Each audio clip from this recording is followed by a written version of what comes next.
So I'm here on behalf of the government láti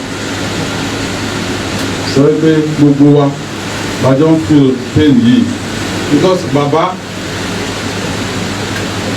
he stood for truth.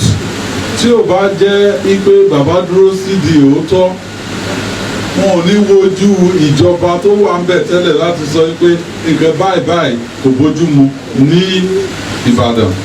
But Baba looked at power in the face. Wọ́n dẹ̀ sọ òótọ́ ní orí ọ̀rọ̀ traditional institution Ìbàdàn. Ibo ló fa gbogbo wàhálà yẹn. Ṣùgbọ́n lè ní ibùdó bàbá ò sí pẹ̀lú wa. Tí wọ́n dúró lé lórí ó wà pẹ̀lú wa.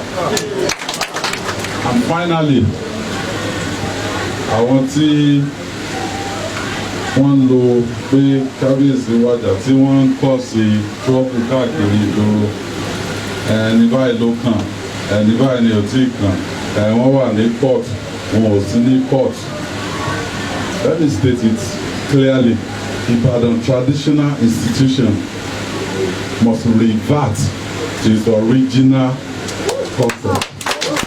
Lẹ́yìn eléyìí, this is the last time tí controversy á wà lórí ẹni tó kàn àtẹ̀tí òdì kàn láti gun orí ìtẹ́ Olúbàdàn.